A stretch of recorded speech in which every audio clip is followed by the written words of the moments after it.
안녕하십니까? 잘 지내셨어요? 오늘 말씀 제목은 보전하사 하나 되게 하옵소서입니다. 말씀은 요한복음 17장 1절에서 26절이고 11절 요절 한번 읽어볼까요? 17장 11절입니다. 네, 시작. 나는 세상에 거있지 아니하오나 그들은 세상에 있사옵고 나는 아버지께로 가옵나니 거룩하신 아버지여 내게 주신 아버지의 이름으로 그들을 보전하사 우리와 같이 그들로 하나가 되게 하옵소서. 네, 기도하겠습니다. 은혜로우신 주님, 오늘도 우리가 성부, 성자, 성령 삼위 하나님께 예배드리게 해주셔서 감사합니다. 우리가 주님을 기쁘시게 하기를 원합니다. 주님께서도 우리의 많은 죄와 허물을 예수님의 피의 은혜로 용서해 주시고 하나님의 말씀으로 우리 마음을 새롭게 해주시고 또 은혜 주시기를 기도합니다. 이 시간 성령님께서 우리 마음에 하나님의 말씀 깨닫고 또 은혜 받도록 또 주님께 대해서 믿음과 사랑으로 반응할 수 있도록 도와주십시오. 예수님의 이름으로 기도하였습니다. 아멘. 예수님은 오늘 말씀을 보면 자신의 죽음을 앞두고 예수님 자신과 또 제자들 위해서 그리고 장차 제자들을 통해서 이제 예수님을 믿게 될 모든 신자들을 위해서 기도하십니다. 그리고 이 기도는 예수님의 죽음을 앞둔 기도이기 때문에 그만큼 예수님의 간절한 소원이 잘 나타나 있습니다. 오늘 말씀을 통해서 예수님의 간절한 소원이 무엇인가 배우고 그 소원을 우리가 마음에 영접할 수 있기를 기도합니다. 제1장 아들을 영화롭게 하사 아들로 아버지를 영화롭게 하옵소서 1절에서 8절 말씀입니다. 1절 하반절을 보세요. 예수님은 눈을 들어 하늘을 우러러 기도하셨습니다. 아버지여 때가 이르렀사오니 아들을 영화롭게 하사 아들로 아버지를 영화롭게 하게 하옵소서. 여기서 때는 예수님의 죽으심의 때를 가리킵니다. 그리고 여기서 아들을 영화롭게 하는 것은 아들 예수님의 십자가에서의 죽음을 가리킵니다. 예수님의 십자가의 죽음은 사람들 편에서 보면 아주 수치스럽고 저주스러운 죽음이었습니다. 그러나 예수님은 십자가에서의 자신의 죽음을 영화, 즉 영광으로 보셨고 자신의 죽음을 통해서 하나님 아버지를 영화롭게 해달라고 기도하셨습니다. 그리고 실제로 예수님의 죽음을 통해서 하나님 아버지께서 영화롭게 되셨습니다. 그러니까 예수님께서 아들을 영화롭게 하사 아들로 아버지를 영화롭게 해달라는 것은 예수님의 십자가의 죽음을 통해서 하나님 아버지를 영화롭게 해달라는 것이죠. 그래서 예수님의 십자가의 죽으심을 통해서 하나님의 영광, 즉 하나님의 그런 살아계심, 또 하나님의 공의, 하나님의 죄인들을 향한 사랑, 또 하나님의 긍휼과 자비, 또 하나님의 선하심, 신실하심 이런 것들이 예수님의 죽으심을 통해서 잘 나타났습니다. 2절을 보십시오. 아버지께서 아들에게 주신 모든 사람에게 영생을 주게 하시려고 만민을 다스리는 권세를 아들에게 주셨음이로소이다. 하나님 아버지께서 만민을 다스리는 권세를 아들 예수님께 주셨습니다. 그리고 여기서 만민을 다스리는 권세는 심판과 영생을 주는 권세를 가리키는데 예수님은 사람들에게 복음 곧 예수님의 십자가에서의 죽으심과 부활의 복음을 전하셔서 그 복음을 받아들이는 사람에게는 영생을 주시고 거부하는 사람은 심판하십니다. 이것이 이제 만민을 다스리는 권세입니다. 그리고 하나님께서 이렇게 예수님께 만민을 다스리는 권세를 주신 것은 하나님 아버지께서 아들 예수님께 주신 모든 사람에게 영생을 주게 하시기 위해서였습니다. 여기서 아버지께서 아들에게 주신 모든 사람은 예수님께서 우리를 사랑하사 우리 죄를 위해 우리 대신 십자가에서 죽으셨음을 믿는 모든 사람입니다. 예수님을 믿는 모든 사람이 아버지께서 예수님께 주신 사람들이죠. 이를 다른 말로 표현하면 영생은 하나님과 예수님을 아는 것입니다. 3절을 같이 읽어볼까요? 시작. 영생은 곧 유일하신 참 하나님과 그가 보내신 자 예수 그리스도를 아는 것이니라. 예, 유일하신 참 하나님과 그가 보내신 자 예수 그리스도를 아는 자가 영생을 얻습니다. 그리고 여기서 아는 것은 단순히 지적인 인식의 차원을 넘어 관계적인 차원을 가리킵니다. 즉 하나님과 예수님을 인격적으로 아는 것, 체험적으로 아는 것, 그리하여 하나님과 예수님을 신뢰하는 것을 의미합니다. 4절을 보십시오. 예수님은 세상에 계시는 동안 하나님 아버지께서 하라고 주신 일을 이루어 드림으로 하나님을 영화롭게 하셨습니다. 하나님 아버지께서 예수님을 세상에 보내실 때는 하라고 주신 일이 있었는데 예수님께서는 그 일을 다 이루심으로써 하나님 아버지의 이름을 영화롭게 하셨습니다. 그러면 그 일이 구체적으로 무엇이었을까요? 그것은 6절 상반절을 보시면 하나님께서 예수님께 주신 사람들에게 아버지의 이름을 나타내는 것이었고요. 또 8절 상반절을 보시면 그들에게 아버지의 말씀을 주는 것이었습니다. 그리고 십자가에서 우리 죄를 위해 대속의 죽음을 죽으시는 것, 이것이 하나님께서 예수님께 하라고 주신 일들이었습니다. 5절을 보십시오. 아버지여, 창세 전에 내가 아버지와 함께 가졌던 영화로서 지금도 아버지와 함께 나를 영화롭게 하옵소서. 예수님은 성육신하여 낮아지셨으나 이제 십자가에서의 죽으심과 부활을 통해서 구속 역사를 완성하시고 승천하셔서 다시 원래의 그 영광스러운 위치를 회복하게 해달라고 기도하셨습니다. 6절을 보십시오. 세상 중에서 내게 주신 사람들에게 내가 아버지의 이름을 나타내었나이다. 예수님은 세상에 계시는 동안 하나님의 이름, 곧 여기서 하나님의 이름이란 말은 하나님이 어떠한 분이신가를 의미하는데 하나님이 어떠한 분이신지를 나타내셨습니다. 물론 예수님은 말씀과 행하신 표적을 통해서 하나님의 이름, 즉 하나님이 어떠한 분이신가, 그 하나님은 살아계시고 하나님은 선하시고 하나님은 신실하시고 또 하나님은 세상을 심판하시고 그러나 독생자를 주시기까지 세상을 사랑하시는 분이심을 예수님은 말씀과 여러 표적을 통해서 나타내셨습니다. 그래야 사람들은 예수님을 통해서 예수님께서 하나님의 이름 하나님을 나타내셨기 때문에 예수님을 통해서 하나님 아버지를 알게 되었습니다. 그렇죠. 만약 예수님께서 성육신하지 않으셨다면 또 우리에게 하나님을 나타내지 않으셨고 또 하나님의 말씀을 가르치지 않았다면 우리가 어떻게 하나님이 어떤 분이신가를 알 수 있었겠습니까? 또 8절 상반절을 보면 예수님은 또 아버지께서 주신 말씀들을 제자들에게 가르치셨습니다. 그 결과 8절 하반절을 보면 제자들은 예수님께서 하나님 아버지로부터 나온 줄을 참으로 알고 하나님 아버지께서 예수님을 보내신 줄도 믿었습니다. 예수님은 이렇게 세상에 계시는 동안 하나님 아버지의 이름을 나타내시고 또 하나님 아버지의 말씀들을 주심으로 사람들로 하여금 하나님 아버지와 예수님을 믿도록 도와주셨고 또 체험적으로 알도록 도와주셨습니다. 그리고 마지막으로 이제 십자가에서 우리 죄를 위하여 죽으심으로 하나님 아버지께서 하라고 주신 일을 다 이루십니다. 그리고 이를 통해 하나님 아버지를 영화롭게 하셨습니다. 따라서 우리도 하나님을 영화롭게 하기 위해서는 어떻게 합니까? 하나님께서 우리 각 사람에게 하라고 주신 일을 이루어야 합니다.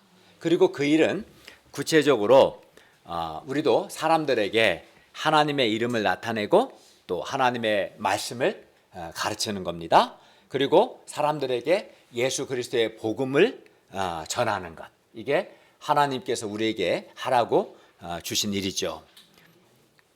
성경 공부를 통해서 우리가 하나님의 이름을 나타내고 하나님의 말씀을 가르치고 예수 그리스도의 복음을 전하는 것이 바로 하나님께서 우리에게 하라고 주신 일들입니다.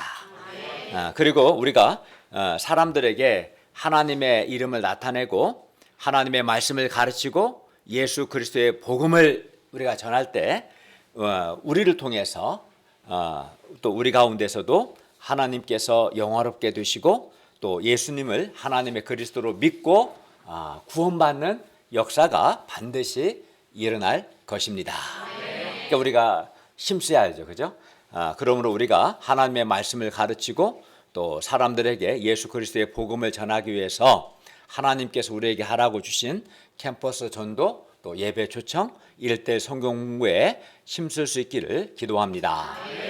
예수님께서 십자가의 죽음을 저주와 수치의 죽음을 보시지 않고 1절 하반절에서 아들을 영화롭게 하라는 것은 이제 예수님의 죽음을 가리키는데 예수님의 십자가의 죽음을 저주와 수치의 죽음으로 보시지 않고 영광으로 보신 것처럼 우리도 사람들에게 전도하고 말씀을 가르치는 과정에서 사람들에게 무시와 거절을 당하고 많은 수고하는 것을 영광으로 볼 수 있기를 바랍니다. 제2장 그들을 보전하사 우리와 같이 그들도 하나가 되게 하옵소서. 9절에서 26절 말씀입니다. 9절을 다 함께 읽겠습니다. 시작. 내가 그들을 위하여 비옵나니 내가 비옵는 것은 세상을 위함이 아니요 내게 주신 자들을 위함이니이다. 그들은 아버지의 것이로소이다. 예수님은 이제 그들을 위하여 즉 누굽니까? 제자들을 위하여 기도하십니다. 그런데 제자들은 하나님께서 예수님께 주신 자들이고 하나님 아버지의 것, 즉 하나님 아버지의 소유입니다. 제자들은 이렇게 하나님 아버지의 것, 즉 하나님 아버지의 소유이기 때문에 예수님은 공생의 기간 동안에 제자들을 하나님의 것으로 매우 귀하게 여기셨습니다. 그러니까 왕자는 왕의 아들이기 때문에 귀하게 여김 받는 거예요. 누구의 소유냐가 중요한데 예수님은 제자들을 하나님의 것으로 여기시고 귀하게 여기셨습니다. 예수님은 우리도 하나님의 것으로 귀하게 여기십니다. 그러므로 특히 우리는 예수의 피로 사신 사람들이기 때문에 더욱 귀하죠. 그러므로 우리도 우리 자신을 하나님의 것으로 또 특히 예수님께서 십자가의 피로 사신 사람들로 우리 자신을 귀하게 여기하고 또 우리가 다른 신자들을 하나님의 것으로 귀하게 여겨야 합니다. 10절을 보십시오. 내 것은 다 아버지의 것이요 아버지의 것은 내 것이온데 내가 그들로 말미암아 영광을 받았나이다. 예수님께서 제자들로 말미암아 영광을 받았다고 하신 것은 제자들이 예수님을 통해 주신 하나님 아버지의 말씀들을 지켰고 또 제자들이 예수님을 믿었기 때문입니다. 예수님은 이제 제자들을 위해 간절히 기도하십니다. 그리고 그 기도의 핵심은 제자들을 보전해 주시고 제자들이 하나 되게 해달라는 것입니다. 11절을 다 같이 읽겠습니다. 11절 보세요. 시작. 나는 세상에 더 있지 아니하오나 그들은 세상에 있사옵고 나는 아버지께로 가옵나니 거룩하신 아버지여 내게 주신 아버지의 이름으로 그들을 보존하사 우리와 같이 그들도 하나가 되게 하옵소서.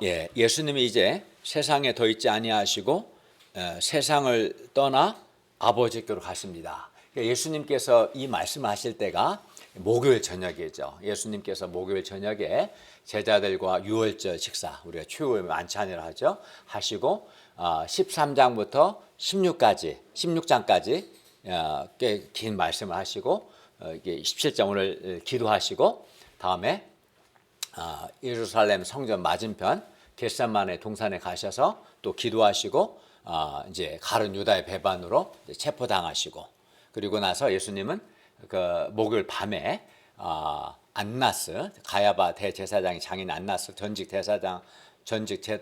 대제사장에게 1차 신문을 받으시고 다음에 가야바 현직 대제사장의 집으로 가서 두 번째 신문을 받으시고 금요일 새벽에 총독 빌라도에게 관정에 가서 이제 재판을 받으시고 사형 선고를 받으시고 금요일 아침 9시에 십자가에 못 박히시고 오후 3시에 죽으시죠.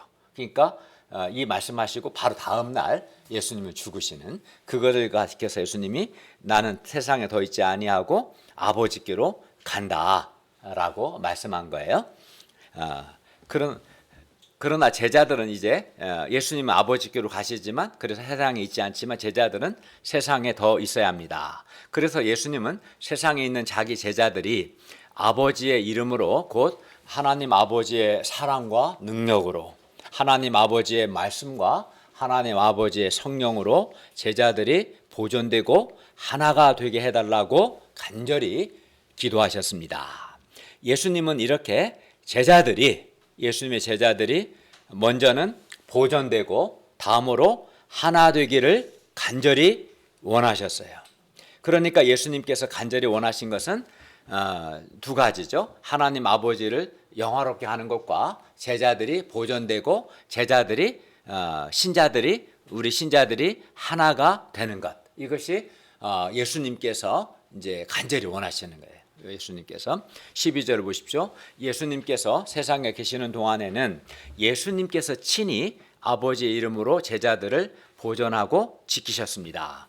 그 중에 하나도 멸망하지 않고 오직 멸망의 자식으로 예정된 가룟 유다만 멸망했고 이는 성경을 응하게 하기 위함이었습니다. 예수님께서 제자들의 보존을 위해 간절히 기도하시는 것은 제자들은 세상에 더 있어야 하는데 세상이 제자들을 미워했고 또 미워하기 때문입니다. 그러면 세상은 왜 제자들을 미워했습니까? 14절을 읽겠습니다. 시작. 내가 아버지의 말씀을 그들에게 주었사오니 세상이 그들을 미워하였사오니 이는 내가 세상에 속하지 아니한 같이 그들도 세상에 속하지 아니함으로 인함이니라. 여기서 세상은 하나님을 경외하지 않는 아주 불신적이고 하나님과 예수님께 대해서 적대적인 그런 세상을 가리킵니다. 이런 세상이 제자들을 미워했는데 이는 예수님께서 세상에 속하지 아니함과 같이 제자들 역시 세상에 속하지 않았기 때문에 세상이 예수님도 미워하고 제자들도 미워했어요. 여기서 세상에 속하지 않았다는 것은 뭡니까? 제자들이 세상에 속하지 않았다는 것은 제자들의 가치관, 세계관, 또 제자들의 라이프 스타일, 삶의 방식 등이 세상과 같지 않고 세상과 달랐다라는 뜻입니다. 예수님은 세상에 속하는 것을 악한 것으로 악한 거 보십니다. 그래서 로마서에도 이 세대를 본받지 말라 이렇게 말씀하신 거죠. 우리가 세상에 속하면 세상이 우리가 자기와 같기 때문에 세상에 우리가 미움을 받지 않을 겁니다. 우리가 세상에 미움을 받는 것은 우리가 세상에 속하지 않았기 때문이고, 그러니까 내가 세상에 미움을 받는다는 것은 두 가지 의미가 있죠. 우리가 세상에 속하지 않았다라는 것과 또 우리가 이것은 하나님께 속했다는 증거예요. 그러나 반면에 세상의 사랑을 받으면 그 사람은 세상에 속했다는 거죠. 그리고 하나님께 속하지 않았다는 거예요. 그렇죠? 15절을 보십시오. 내가 비옵는 것은 그들을 세상에서 데려가시기를 위함이 아니요 오직 악에 빠지지 않게 보존하시기를 위함입니다.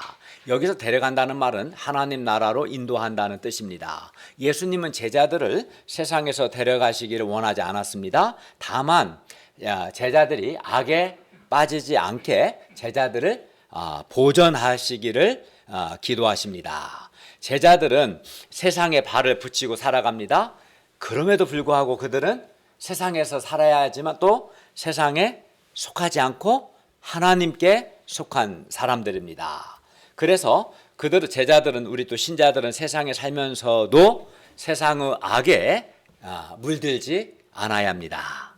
우리도 마찬가지죠. 우리가 비록 세상에서 살고 있지만 우리는 세상에 살고 있지만 세상에 속한 자가 아니고 하나님께 속한 자이기 때문에 우리는 세상의 악에 빠지지 않아야 합니다. 그러니까 세상의 가치관이나 세상의 라이프 스타일, 삶의 방식대로 우리는 살지 않아야 합니다. 왜요? 우리는 세상에 속한 자가 아니고 하나님께 속한 자들이기 때문입니다. 그래서 우리는 순결하고 거룩하게 살아야 하며 또 하나님을 사랑하고 하나님을 기쁘시게 하는 삶을 살아야 합니다. 예를 들어 우리는 먼저 그의 나라와 그의 의를 구하는 삶, 또 사람들에게 예수 그리스도의 복음을 전함으로 사람 성전들을 세우는 삶을 살아야 합니다. 예수님께서 우리를 사랑하신 것처럼 우리도 서로 사랑해야 합니다. 하나님의 말씀은 우리가 세상에 속하지 않고 하나님께 속한 자로서 우리가 어떻게 살아야 하는가를 가르쳐 주십니다. 예수님은 11절과 15절에서 제자들의 보전을 위해 기도하셨는데 보전이 뭡니까? 14절에서 보전은 세상에 속하지 않는 것이 보전이죠. 세상에 속하면은 보전이 아니죠. 세상에 속하지 않고 하나님께 속한 자로서 정체성을 지키는 게 보전이고요. 15절을 보면 뭐라고 그랬어요? 악에 빠지지 않는 것이 보전되는 거죠. 악에 빠지면 보전되지 않은 거죠. 보전은 또 17절을 보면 거룩함을 유지하는 것, 이게 보전입니다. 17절을 다 같이 읽을까요? 시작.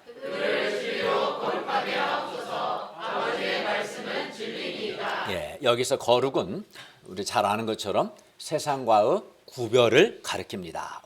구별을 의미합니다. 물론 이것은 세상으로부터의 분리는 아닙니다. 분리가 아니라 세상에서 떠나 지구 밖을 갈 수 없으니까 세상 속에 살고는 있지만 세상과 구별되는 것, 이게 거룩입니다. 성경적으로 볼 때 세상은 불신앙의 세상이며 음란하고 죄가 많습니다. 또 세상은 신본적이지 않고 인본적이고 돈을 사랑하는 물질적이고 쾌락적이고 세속적인 경건하지 않은 그런 세상입니다. 또 세상은 다 자기를 사랑하고 자기중심적이고 이기적입니다. 그런데 제자들은 이런 세상 가운데서 거룩하게 살아야 돼요. 구별되게 살아야죠. 그러니까 이런 세상 가운데서 세상에 흡수되거나 또는 세상과 타협하지 않고 도리어 거룩하게, 즉 이런 세상과 구별된 삶을 살아야 하고 또 세상에서 하나님께서 하라고 주신 일들을 해야 합니다. 그런데 제자들이 죄 많은 세상에서 거룩하게 살기란 정말 어렵습니다. 자칫 잘못하면 세상에 영향을 받거나 세상에 흡수가 될 수도 있고 세상과 타협할 수 있어요. 세상과 구별된 삶을 살아야 하는데 쉽지가 않습니다.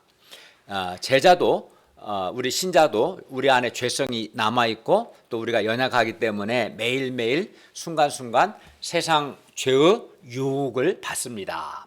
세상의 인본주의, 물질주의, 쾌락주의, 상대주의, 세상 정욕의 세력은 너무도 강력합니다. 세상의 화려함도 강력한 유혹이 됩니다. 그래서 예수님은 더욱 간절한 심정으로 하나님께 기도하십니다. 17절을 보십시오. 그들을 진리로 거룩하게 하옵소서. 아버지의 말씀은 진리입니다. 진리 곧 하나님 아버지의 말씀은 사람을 거룩하게 하고 사람을 변화시키는 힘이 있습니다. 하나님 아버지의 말씀은 세속적인 사람을 거룩한 제자로 변화시킵니다. 하나님의 말씀은 우리를 거룩하게 합니다. 그래서 세상 죄의 유혹이 아무리 강할지라도 우리가 진리 곧 하나님의 말씀을 굳게 붙드는 한, 우리가 하나님의 말씀을 순종하는 삶을 사는 한 하나님께서 말씀을 통해서 우리를 거룩하게 보존해 주십니다. 그러므로 우리가 악에 빠지지 않고 세상에 속하지 않고 세상의 영향을 받지 않고 거룩하게 보존되기 위해서는 어떻게 합니까? 반드시 하나님의 말씀을 붙들어야 합니다. 말씀을 듣고 말씀을 가까이 하고 말씀을 순종하고자 애써야 합니다. 그때 우리는 세상에 속하지 않고 또 세상의 악에 빠지지 않고 거룩, 즉 세상과 구별된 삶을 살 수 있습니다. 기독교 역사를 통해 볼 때 제자들은 정말 예수님의 말씀대로 진리 곧 하나님의 말씀으로 거룩하게 보존되었습니다. 제자들의 믿음도 보존되었고요. 제자들에게 주어진 예수님의 말씀 가르침들도 잘 보존되었습니다. 구체적으로는 예수님께 대한 믿음과 예수님의 가르침들이 신약 성경과 제자들의 삶을 통해서 보존되었고 지금까지도 보존되고 있습니다. 지금도 주님께서는 예수님께 대한 믿음과 예수님의 가르침들이 변질되지 않고 잘 보존되기를 간절히 원하십니다. 예수님은 우리가 세상에 속하지 않고, 즉 세상의 인본주의나 물질주의, 쾌락주의, 상대주의, 악에 빠지지 않고 하나님 중심적인 사람, 또 순결하고 순수한 사람, 절대적인 믿음의 사람으로 우리가 보존되기를 간절히 원하십니다. 예수님은 우리 이한드레 목사님이 진리의 사람으로, 거룩한 사람으로 보존되기를 원하십니다. 우리가 세상과 구별되어 하나님을 믿고 하나님을 사랑하고 하나님께 순종하고 하나님께 헌신하는 그러한 사람으로 우리가 보존되기를 주님은 간절히 원하십니다. 그러므로 무엇보다 우리 자신이 거룩하게 보존되는 것이 매우 중요합니다. 여러분은 어떻습니까? 여러분은 예수님의 이 간절한 소원과 같이 진리고 하나님의 말씀으로 지금 보존되고 있습니까? 안타깝게도 많은 신자들이 진리 곧 하나님의 말씀으로 거룩하게 보존되지 않고, 즉 세상과 구별되지 않고 도리어 세상에 속하고 세상에 흡수되거나 세상과 타협하고 또는 세상 악에 빠지고 변질되고 세상의 영향을 받고 있습니다. 이는 참으로 안타깝고 슬픈 일입니다. 그러나 우리 가운데 우리 교회 공동체 가운데는 하나님을 절대적으로 믿고 하나님께 순종하고 하나님께 헌신하는 분들이 있습니다. 하나님의 말씀대로 살고자 하는 분들이 많이 있습니다. 이러한 분들은 정말 잘 보존되고 있고, 그래서 하나님이 보시기에 매우 귀한 분들입니다. 우리가 세상에 속한 자가 아니라 하나님께 속한 자요, 예수님의 제자로 잘 보존되기를 간절히 기도합니다. 그러면 제자들이 거룩하게 보존되어야 하는 이유가 뭡니까? 이는 예수님께서 제자들을 세상에 보내시기 때문입니다. 18절을 보십시오. 아버지께서 나를 세상에 보낸 것 같이 나도 그들을 세상에 보내었고, 제자들은 단지 세상에 속하지 않은 정도가 아니라 세상에 보냄을 받아서 예수님의 생명 구원 역사를 계승해야 합니다. 그런데 이렇게 하나님께서 하라고 주신 일들을 감당하고 또 예수님께서 맡기신 생명 구원 역사를 감당하려면 제자들이 먼저 거룩해야 합니다. 제자들이 거룩해야 세상에 선한 영향을 끼치고 생명 구원 역사를 섬길 수 있습니다. 생각해 보십시오. 세상의 악에 빠지고 세상에 흡수되고 세상과 타협한 사람이, 보존되지 않고 변질된 사람이 어떻게 세상에 선한 영향을 끼치고 어떻게 하나님이 맡기신 사명을 감당할 수 있겠습니까? 만약에 여러분 같으면은 요즘 포도 시즌이잖아요. 포도든 뭐 사과든 뭐 자두든 여러분에게 과일 있는데 다 썩었어요. 변질된 거죠. 그러면 먹고 싶겠습니까? 사람도 여러분이 반쯤 썩은 사람처럼 반쯤 세속화되고 세상 악에 휘둘리면 어떻게 되겠습니까? 그러면 안 되지 않겠습니까? 네.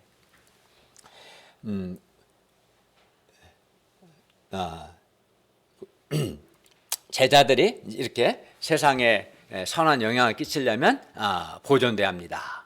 세상에 살면서도 세상에 속하지 않고 세상을 변화시킬 수 있는 유일한 힘은 거룩함입니다. 거룩함입니다.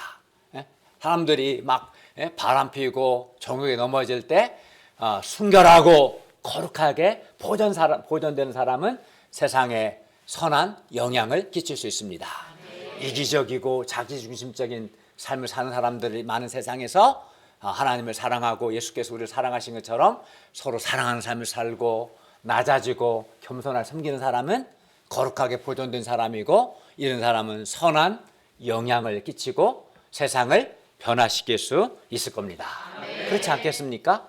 같이 이기적이고 같이 자기중심적인 사람이 어떻게 다른 사람을 섬기고 세상을 변화시킬 수 있겠습니까? 그렇지 않아요. 내가 하나님 앞에서 거룩하게 보존돼야 사람에게 선한 영향을 끼치고 하나님이 맡기신 일을 할 수 있을 겁니다. 아주 작은 초대교회는 굉장히 작았습니다. 숫자도 적었고 주로 노예들이 많았고요. 근데 아주 작은 초대교회가 거대한 로마 사회를 뚫고 들어가서 그 거대한 로마 제국을 변화시킬 수 있었던 것은 거룩함 때문이었습니다. 경제력으로 군사력으로 로마를 변화시킨 게 아닙니다. 신자들은 아주 소수였고 아주 작은 공동체였어요. 그러나 그들이 진리 곧 하나님의 말씀으로 보존되었을 때 그들은 로마 사회에 선한 영향을 끼치고 거대한 로마가 나중에 예수님을 믿는 기독교 국가가 될 수 있었던 것이죠. 초대교회가 진리 곧 하나님의 말씀으로 거룩하게 보존되었기 때문입니다. 반대로 교회가 거룩함을 잃고 세속화되었을 때 세상을 변화시키기는커녕 세상의 비난을 받게 되었습니다. 오늘날도 좀 그런 측면들이 있죠. 교회 공동체는 오직 거룩함으로만 유지됩니다. 그리고 이 거룩함을 통해서만 세상을 향해서 메시지를 전할 수 있습니다. 거룩함만이 우리가 주위에 선한 영향을 끼칠 수 있습니다. 거룩함이 나를 변화시키고 내 가정을 변화시키고 우리 공동체를 변화시키고 직장을 변화시키고 우리 사회와 캠퍼스를 변화시킵니다. 19절을 보십시오. 또 그들을 위하여 내가 나를 거룩하게 하오니 이는 그들도 진리로 거룩함을 얻게 하려 함이니라. 예수님께서 자신을 거룩하게 한다는 말씀은 예수님께서 십자가에서 죽으시는 것을 의미합니다. 예수님의 십자가의 죽음은 예수님께서 큰 대제사장이 되셔서 자기 몸을 단번에 하나님께 드림으로 자신을 거룩하게 하신 것입니다. 예수님은 11절 하반절에서 제자들이 보존되어 하나가 되게 해달라고 기도하셨습니다. 예수님은 이제 제자들뿐만 아니라 제자들을 통해 예수님을 믿는 모든 신자들 역시 다 하나가 되기를 간절히 원하셨습니다. 20절과 21절을 같이 읽겠습니다. 시작. 내가 비웃는 것은 이 사람들만 위함이 아니요 또 그들의 말로 말미암아 나를 믿는 사람들도 위함이니 아버지와 아버지께서 내 안에 내가 아버지 안에 있는 것 같이 그들도 다 하나가 되어 우리 안에 있게 하사 세상으로 아버지께서 나를 보내신 것을 믿게 하옵소서. 예수님은 22절에서도 말씀하셨습니다. 내게 주신 영광을 내가 그들에게 주었사오니 이는 우리가 하나가 된 것 같이 그들도 하나가 되게 하려 함이니라. 예수님은 제자들뿐만 아니라 제자들의 말을 통해 믿게 될 신자들도 하나가 되기를 간절히 원하셨습니다. 그리고 예수님께서 말씀하신 하나됨의 모델은 예수님과 하나님 아버지의 하나됨입니다. 예수님과 하나님 아버지께서 하나 된 것처럼 제자들 또 제자들의 복음을 듣고 믿게 될 모든 신자들도 하나가 되기를 원하신 거죠. 그러므로 하나님 아버지와 예수님의 하나됨과 같이 예수님을 믿는 우리도 하나가 돼야 합니다. 하나됨이 뭡니까? 하나됨의 반대는 서로 막 싸우고 분열하고 경쟁하고 갈등하는 거. 이건 하나됨이 아닌 거죠. 반대죠. 그러므로 여기서 하나됨이란 예수님 안에서 서로 친밀한 교제를 하고 서로 신뢰하고 서로 존경하고 서로 사랑하고 그래서 연합과 온전한 일치를 이루는 것. 서로 협력하고 서로 동역하는 것. 이것이 하나됨입니다. 그러면 제자들과 제자들의 말을 통해 예수님을 믿게 될 신자들이 어떻게 하나가 될 수 있을까요? 예수님이 간절히 원하시는 것은 제자들이 진리로 보존되는 것과 제자들이 하나 되는 것, 그걸 간절히 원하셨는데 어떻게 하나 될 수 있습니까? 인간적으로 서로 친하게 지내면 하나가 될 수 있을까요? 결코 그렇지 않습니다. 제자들 한 사람 한 사람이 진리의 말씀을 순종함으로 먼저 거룩하게 되어야 합니다. 조폭들도 하나 되려고 하지만 우리가 그런 하나됨을 추구하면 되겠습니까? 그렇진 않잖아요. 네. 그러니까 진리로 보존돼야 합니다. 우리가 세상에 속하지 않고 악에 빠지지 않고 거룩하게 보존되는 것이 먼저입니다. 먼저 보존되지 않고 하나 되는 것은 불가능합니다. 왜 많은 사람들이 하나 되지 못합니까? 왜 교회 공동체 하나 되지 못합니까? 이는 그 사람이 먼저 진리로 보존이 돼야 하는데 보존이 되지 않기 때문에 그렇습니다. 보존되지 않기 때문에. 가령 예수님의 제자 중에 베드로, 야고보, 요한은 굉장히 치열한 경쟁 관계였습니다. 근데 이들이 예수님의 말씀으로 보존됐을 때, 겸손하고 하나님 중심적인 사람이 되었을 때 사도행전을 보면 하나 되었거든요. 사람들이 하나 되지 못하는 건 죄 때문에 그렇습니다. 자기중심성, 이기심, 교만 이런 죄가 하나됨을 막습니다. 그렇기 때문에 하나 되려면 우리가 먼저 진리고 하나님의 말씀으로 보존돼야 합니다. 그래서 다 하나 되긴 어렵지만 그건 뭐 목표죠. 그러나 진리를 보존된 사람들 어때요? 진리를 보존된 사람들끼리는 금방 하나가 돼요. 금방. 2명이든 3명이든 5명, 10명이든. 근데 진리를 보존되지 않은 사람과는 하나 되려고 해도 하나 되지 못하는 거예요. 그건 불가능한 거예요. 네. 그렇기 때문에 정말 하나 되려면 우리 한 사람 한 사람이, 부부가 하나 되려면 어떻게 합니까? 남편도 아내도 진리를 보존돼야 돼요. 진리를 보존돼야 하나 될 수 있는데 남편은 진리를 보존돼 아내가 진리를 보존 안 돼. 그럼 부부가 하나 될 수 없어요. 둘 다 보존되지 않으면 그건 뭐 콩가루 집안이 되는 거죠. 하나 되려면 먼저 우리가 진리로 하나님의 말씀으로 보존돼야 합니다. 다음으로 우리 한 사람 한 사람이 예수님 안에 거해야 합니다. 각 사람이 예수님 안에 거할 때 제자들은 예수님 안에서 자연스럽게 서로 하나가 될 수 있습니다. 예수님 중심의 하나됨, 유니티를 이룰 수 있습니다. 그리고 제자들이 하나가 되기 위해서는 에베소서 4장 2절 3절은 모든 겸손과 온유로 하고 오래 참음으로 사랑 가운데서 서로 용납하고 평안에 매는 줄로 성령의 하나 되게 하신 것을 힘써 지키라 이렇게 말씀합니다. 왜냐하면 겸손과 온유로 대할 때 사람 사이의 갈등이 사라지기 때문입니다. 교만은 갈등을 일으키지만 겸손하게 되면 갈등이 사라집니다. 그리고 사랑이 있어야 합니다. 왜냐하면 사랑이 있으면 자기 주장을 포기할 수 있고 상대방한테 보상을 기대하지 않으면서도 그 사람의 실수나 잘못을 참아내고 용서할 수 있기 때문입니다. 그런데 성령이 하나 되게 하신 것을 지키는 데 필요한 이러한 덕목들 가운데 온유, 오래 참음, 사랑은 성령의 열매입니다. 그래야 신자들이 성령 하나님을 의지하여 순종할 때 비로소 겸손과 온유와 오래 참음, 사랑의 열매를 맺고 이런 겸손, 온유, 오래 참음, 사랑 안에서 서로 용납하고 하나됨을 지킬 수 있습니다. 사탄은 성도들을 이간질시켜서 교회를 분열시키려고 역사합니다. 사람의 허물과 연약함과 욕심 때문에 성도 간에도 갈등이 생길 수 있습니다. 우리는 이러한 현실을 깊이 인식하고 먼저는 하나님의 말씀으로 우리가 거룩하게 보존되고 다음으로 성령 하나님을 의지하여 어떠한 경우에도 겸손과 온유와 오래 참음으로 사랑 가운데서 서로 용납하고 성령께서 하나 되게 하신 것을 힘써 지킬 수 있기를 기도합니다. 그리고 이렇게 우리가 하나가 될 때 먼저는 우리 공동체가 건강하게 되고 행복하게 되고 더 나아가 세상 가운데 하나님 아버지께서 예수님을 보내신 것을 믿는 믿음의 역사가 일어날 것입니다. 결론입니다.